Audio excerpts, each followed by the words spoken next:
I've been using this benchtop joiner in my woodshop for about a year, so I thought I'd just do a review video on it and show how it's been working for me. And also, I just got this cast iron fence upgrade for it. I'm going to install it, see how it compares to the aluminum fence that came with the joiner. This thing is no doubt heavy and solid. It also comes with instructions and some extra support brackets, although my particular joiner already had these support brackets, even for the aluminum fence. I'm just taking the old fence off the joiner, and it's pretty simple to just move the mounting bracket from the aluminum fence to the new cast iron fence.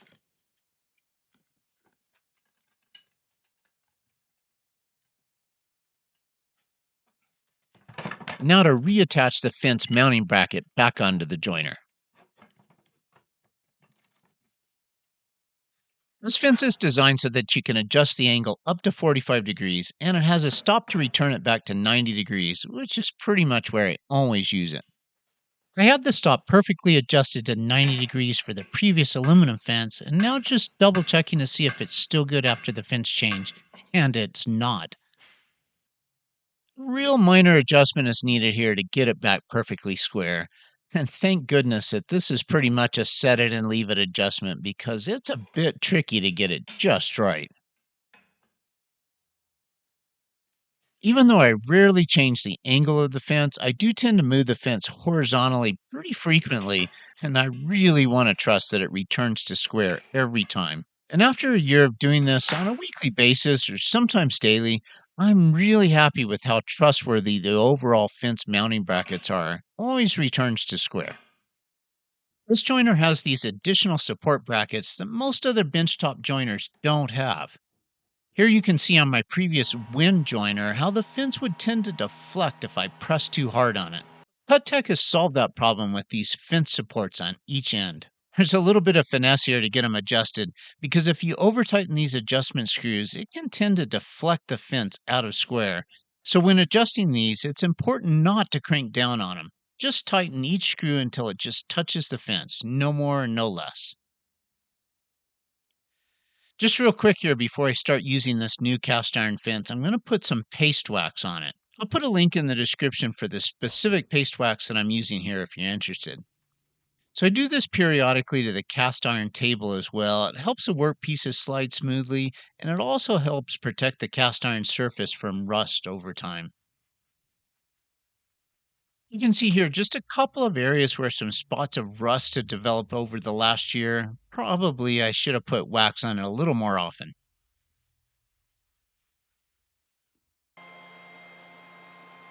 Okay, it's time to try out the new fence. First thing I notice, and I really like it, is that it's a lot taller than the previous aluminum fence. A lot of times I'd use a push block, but with this taller fence, I don't really feel the need to put my hands so close to the blades, and it's easier to use without a push block. I've got a piece of knotty alder here and just making several shallow cuts until the edge is all cleaned up. And it comes out perfectly square. This benchtop joiner feels and performs like a full-size freestanding cast iron joiner in my opinion. Although one difference is the shorter in-feed and out-feed tables. To overcome the limitation of how short the tabletop is, I built these table extensions. I did a separate video on how to build these, so I won't go into the details here. But I did get several questions from that video about how long of a piece can you do on this joiner. Here's an example of where I'm joining a workpiece that's over 5 feet long. And it came out perfectly square and straight down the entire length. As you can see here, the jointed edge against the fence on the table saw.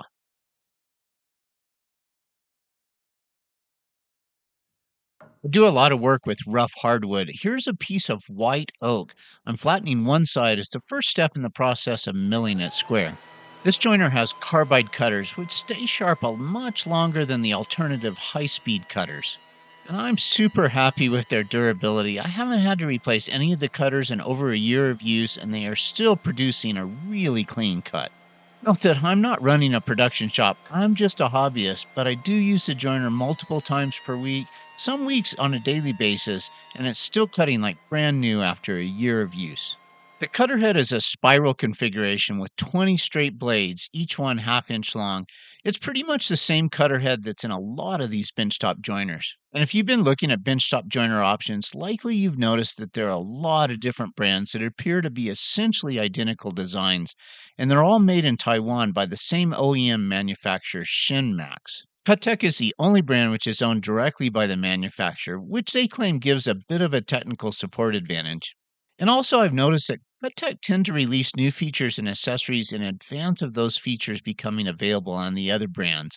A great example of that is the cast iron fence and the fence supports.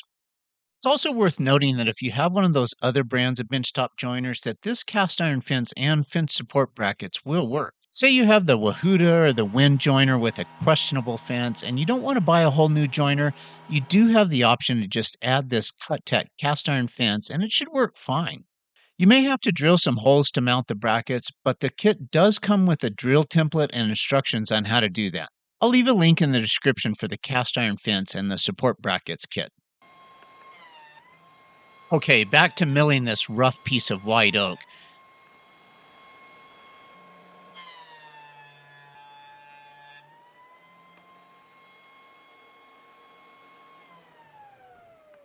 After flattening one side, then I put that side against the cast iron fence and square up one edge.